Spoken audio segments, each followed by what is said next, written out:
बिस्मिल्लाहिर्रहमानिर्रहीम। अस्सलाम वालेकुम नाज़रीन, आप यूट्यूब चैनल देख रहे हैं। मैं इमरान खान हूँ। सबसे पहले मैं आपको साबिक़ वज़ीर-ए-आज़म इमरान खान साहब का जो ताज़ा बयान है वो बताता हूँ। उन्होंने मुलाकात की है अपने साथियों से भी और इसके अलावा उनकी सहाफ़ियों से भी बातचीत हुई है।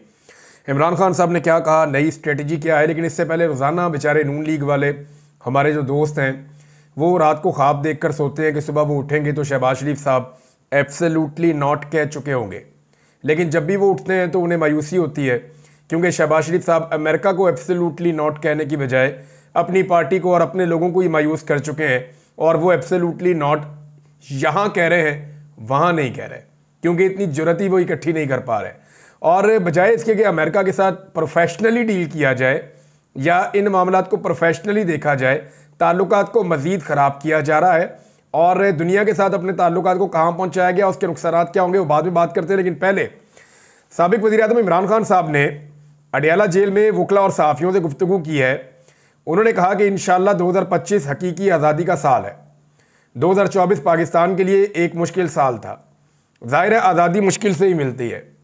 मुझे पैगाम मिला है कि हमसे डील करें, हम आपकी पार्टी को सियासी स्पेस देंगे। अब ये किसने कहा कि डील करें?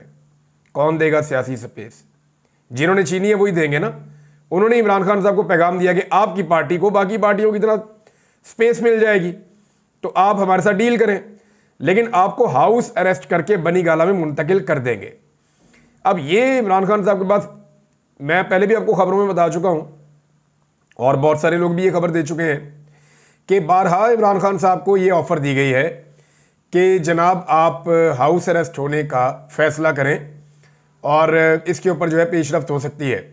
कभी कहा जाता है जी कि नथिया गली, कभी कहा जाता है जी खैबर पख्तूनख्वा, कभी कहा जाता है जी बनी गाला, लेकिन इमरान खान साहब ने इसको मुस्तरद किया है और वैसे भी उनको इसे मुस्तरद ही करना चाहिए। इमरान खान ने कहा कि मैंने जवाब दिया है कि पहले बाकी तमाम सियासी कैदियों को रिहा करो, मैं जेल में रह लूँगा, लेकिन कोई डील कबूल नहीं करूँगा। हाउस अरेस्ट या खैबर पख्तूनख्वा की किसी जेल में नहीं जाऊँगा।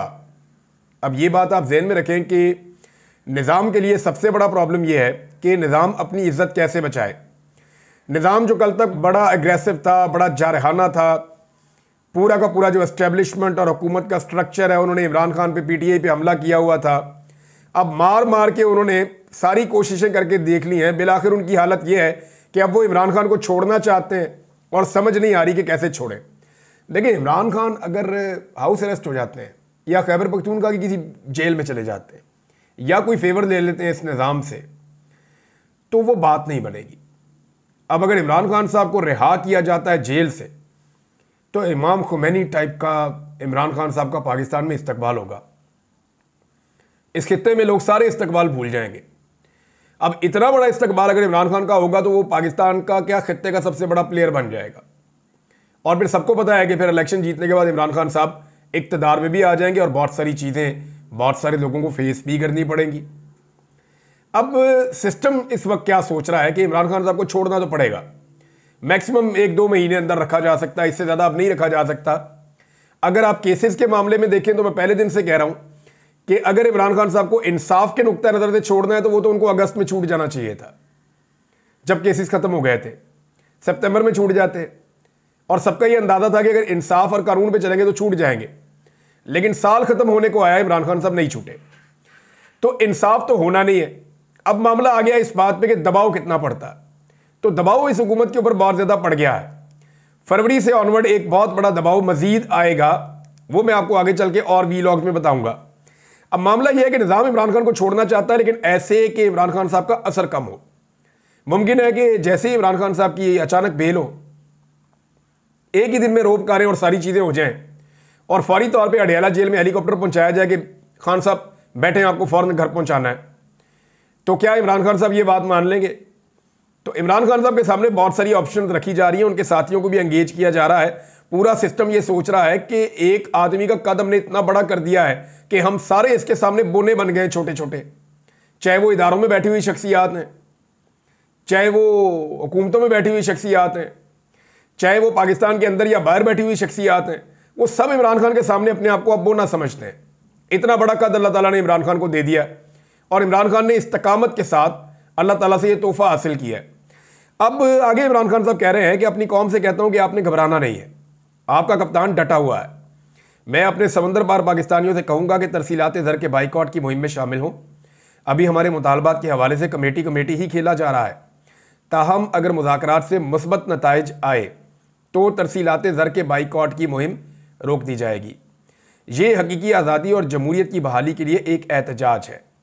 अगर कानून की हुक्मरानी होती तो मुल्क में सरमायाकारी आती और मईशत संभल जाती, मगर इस पर कोई तवज्जो नहीं दी गई। सरमायादार अपना सरमाया निकाल रहे हैं और कारखाने बंद हो रहे हैं। मिलिट्री कोर्ट में 9 मई से मुताल्लिक अपनी मर्जी के ट्रायल किए गए।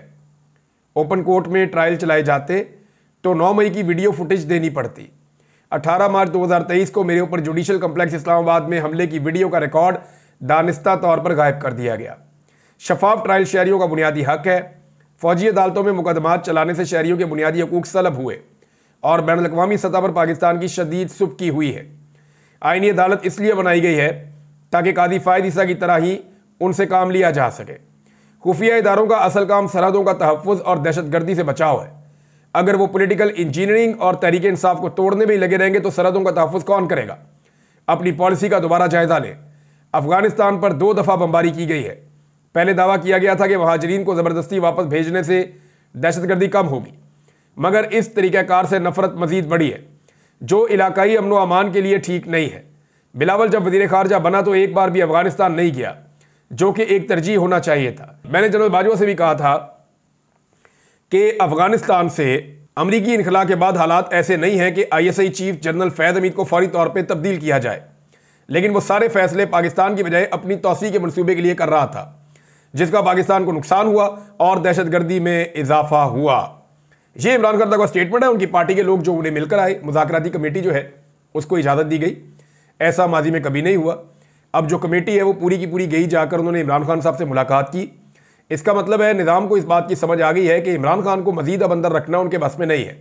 अब वो कोई ना कोई रास्ता निकाल रहे हैं कि इमरान खान को स्मूथ तरीके से बाहर निकाला जाए, जिसमें जो मौजूदा पॉलिटिकल पार्टीज जिनको इक़्तिदार में ज़बरदस्ती बिठाया गया है उन्हें और जो पाकिस्तान की एस्टेब्लिशमेंट है उन्हें कम से कम डैमेज और नुकसान हो, और इमरान खान साहब को किसी ऐसी बात पर लाया जाए जिसमें कुछ ना कुछ करके उन्हें भी कुछ ना कुछ मिल जाए, यानी जो इमरान खान के पॉलिटिकल अपोनेंट हैं वो ज़्यादा अदम तहफ़्फ़ुज़ का शिकार ना हो।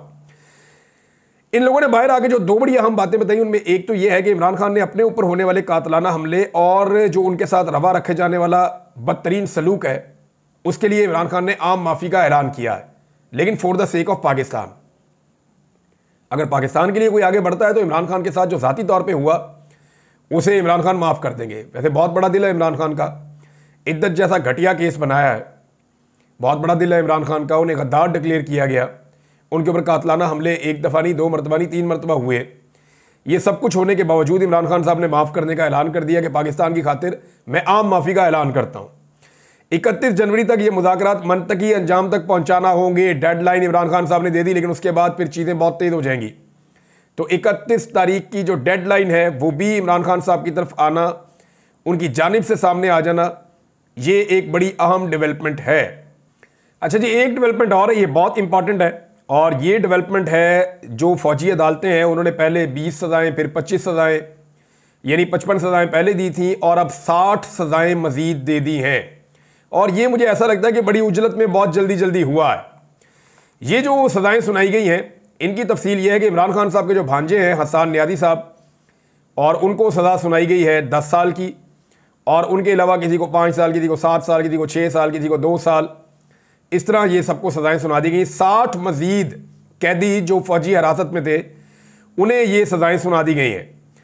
अब मामला ये है कि फ़ौजी अदालतों की सज़ाएँ पूरी दुनिया के अंदर नहीं मानी जाती, यानी कोई इदारा कैसे सिविलियंस को सज़ा दे सकता है। पाकिस्तान का जो सबसे मजबूत और सुप्रीम इदारा है वो पार्लियामेंट है। पार्लियामेंट के पास ये इख्तियार नहीं है कि वो किसी को सज़ा सुना सके, तो फिर एक इदारा फ़ौज कैसे सज़ा सुना सकता है? यानी इस तरह तो अगर पुलिस के साथ कोई बंदा ज़्यादती करे या पुलिस का कोई मामला है तो पुलिस भी अपनी निजी अदालत बना दे और ये कहे कि जनाब हम यहाँ पे सज़ा देंगे, यानी वो भी एक इदारा है ना, पुलिस भी एक इदारा है, फ़ौज एक इदारा है, और बहुत सारे इदारे हैं पाकिस्तान में काम कर रहे हैं। तो इस तरह हर इदारे की अपनी अलग अदालत होनी चाहिए जिसके अंदर वो फैसले करे। देखिए, इंटरनल कोड ऑफ कंडक्ट के हवाले से पूरा एक सिस्टम होता है, हर इदारे के अपने रूल्स होते हैं जिनके मुताबिक उनके अंदर फैसले किए जाते हैं, और वो ट्रिब्यूनल्स बनते हैं, बाद औक़ात अदालतें बनती हैं, हर एक का अलग अलग नाम होता है। लेकिन ये नहीं हो सकता कि फौजी अदालतें सिविलियंस को सजाएं दें। और ये जो लोग इसकी आज हमायत कर रहे हैं, ये लोग कल सर पकड़ के रोएंगे और ये परेशान हो जाएंगे कि हमने किस चीज़ की माजी में हमायत की थी। ये हमायत इनको बिल्कुल नहीं करनी चाहिए। यानी कोई भी इदारा किसी चीज़ की लपेट में आए तो क्या वो अपनी मतवाजी अदालत कायम कर देगा? अब ये मामला जाएगा नॉर्मल कोर्ट्स के अंदर, तो वहाँ ये मामला उड़ जाएगा। उसकी वजह यह है कि आम जुडिशरी ऐसी किसी भी अदालत को अपने लिए भी एक चैलेंज समझती है और ये सजाएं वहाँ पे बरकरार नहीं रह पाएंगी। और एक जो शुनीद है, क्योंकि सिद्दीक जान साहब ने यह खबर दी और उससे पहले मैं इस खदशे का इजहार कर चुका हूँ, या मैं ये बात पहले बता चुका हूँ कि हुकूमत के अंदर ये सोच है, क्योंकि जितना आलमी प्रेशर आ रहा है यूरोपीय यूनियन का, अमेरिका का, बरतानिया का, अक़वाम मुत्तहिदा का, और जितना मगरिब से प्रेशर आ रहा है इन फौजी अदालतों के फैसलों को लेकर, आपकी दो चीज़ें खतरे में है ना। एक आपकी जो तीन चीज़ें एक्चुअली खतरे में है, IMF की डील आपकी खतरे में है अगर आप ये करते रहेंगे। दूसरा, आपके ऊपर दिफाई नुक्ता नज़र से पाबंदियाँ लग सकती हैं। और तीसरा, GSP+ स्टेटस जो है वो भी आपका खतरे में हो सकता है। और इसके इशारे बैरून मुल्क से आ रहे हैं। ये मैं कोई बात नहीं कर रहा, लेकिन सिंपल ये है कि पाबंदियाँ तो उन लोगों के ऊपर लगनी चाहिए जो लोग इसके लिए जिम्मेदार हैं। और एक बड़े सीनियर जर्नलिस्ट हैं, उन्होंने आज इसके हवाले से एक ट्वीट भी किया हुआ है और उनका ये क्लेम है कि आने वाले दिनों में अमेरिका और यूरोप से कुछ ऐसी डेवलपमेंट्स होने जा रही हैं जिनके नतीजे में कुछ पाकिस्तानी सरकारी अफसरान जो बड़े बड़े ओहदों पे बैठे हुए उन पर, और कुछ सियासी शख्सियात भी हो सकती हैं, इन पर बैनुल-अक़वामी सतह पे पाबंदियाँ लग जाएँ। इनके ऊपर ट्रैवल बैन लग सकता है, इनके असासों के हवाले से पाबंदियाँ लग सकती हैं और इनको वीज़े भी नहीं मिलेंगे। इस किस्म की चीज़ें जो हैं वो उस एक ट्वीट के अंदर मौजूद थी। जर्नलिस्ट हैं, अब ये बात कर रहे हैं, लेट्स सी होता क्या है आने वाले दिनों में, क्योंकि ओवरसीज पाकिस्तानी इसकी डिमांड बड़े लंबे अरसे से कर रहे हैं। कनाडा में भी, अमेरिका में भी, यूरोप में भी, बरतानिया में भी, ऑस्ट्रेलिया में भी, वो हर तरफ ये बार बार कहते हैं कि जनाब पाबंदियाँ लगाएं इन बंदों के ऊपर, पाकिस्तान के ऊपर पाबंदियाँ ना लगाएं बल्कि इन बंदों के ऊपर पाबंदियाँ लगाएं। बहरहाल अब ये जनाब मजीद 60 लोगों को सजा दी गई और बड़ी उजलत में दी गई है।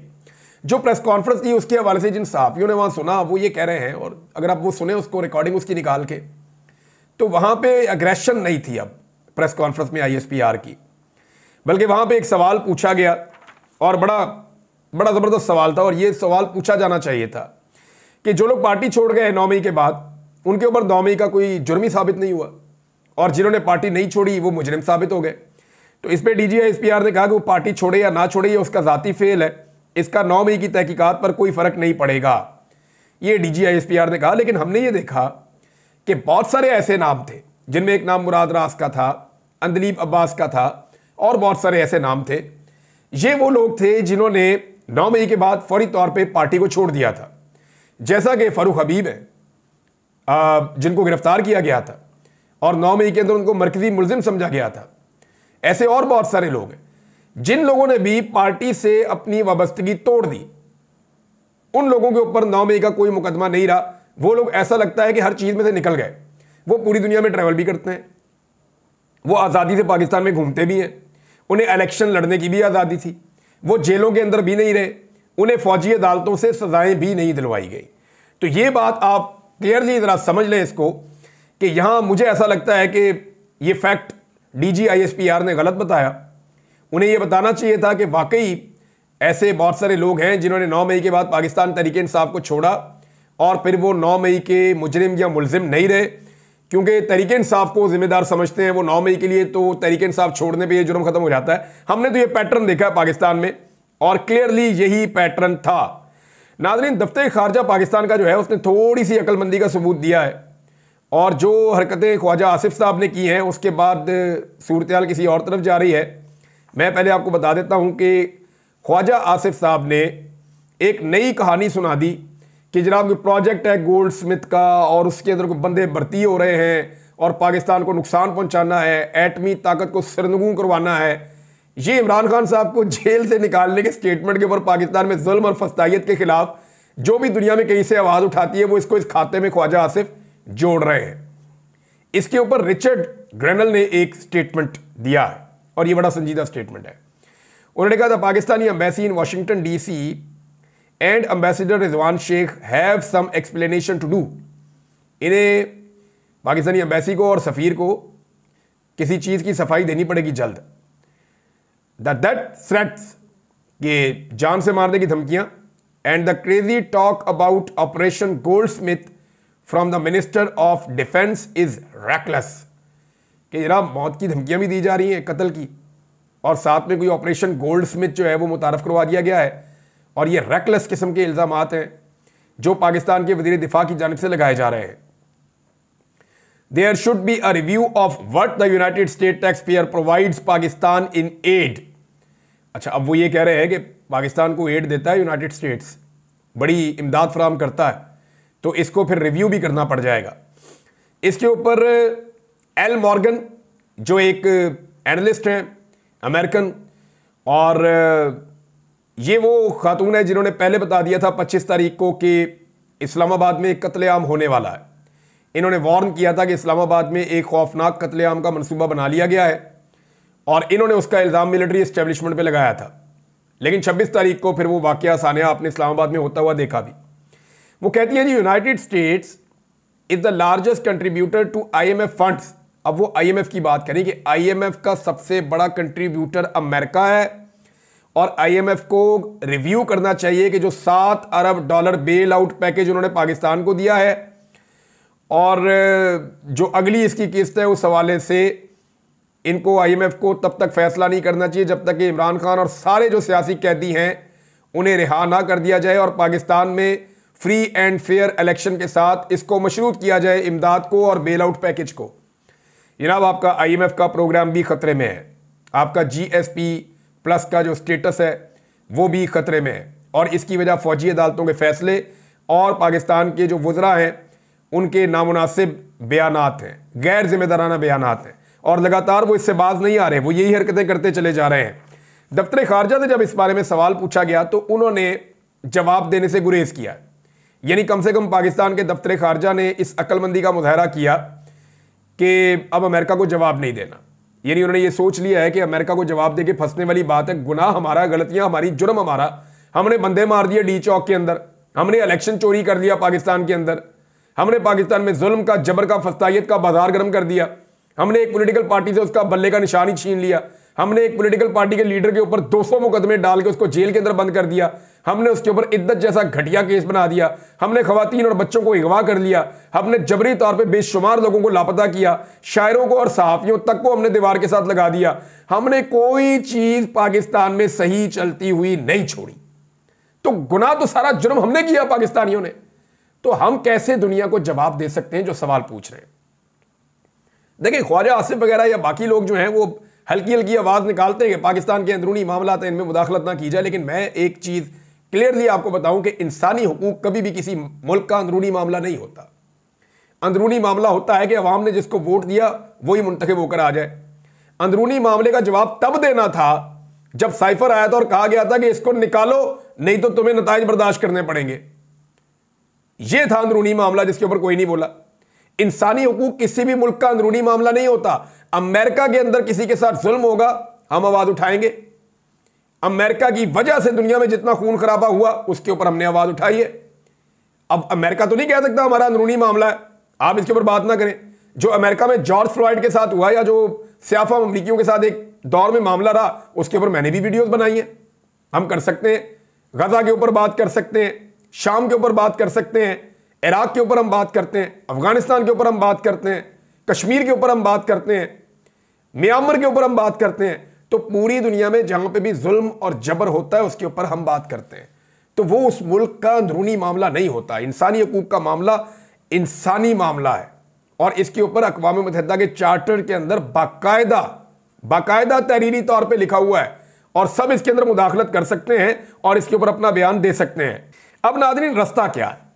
रास्ता यह है कि कुछ भी करके आलमी सतह पे मामला संभालना है ना, और दूसरा इदारे के अंदर एक बयानिया भी बन जाएगा पाकिस्तान के अंदर। देखें जी, हमारे जो मुजरिम उनको सजाएं नहीं हुई, लेकिन बयानिया पाकिस्तान में वही बनना है जो इमरान खान ने बनाना है। इस वक्त चीज़ें उनके कंट्रोल में, आप जो मर्जी कर लें।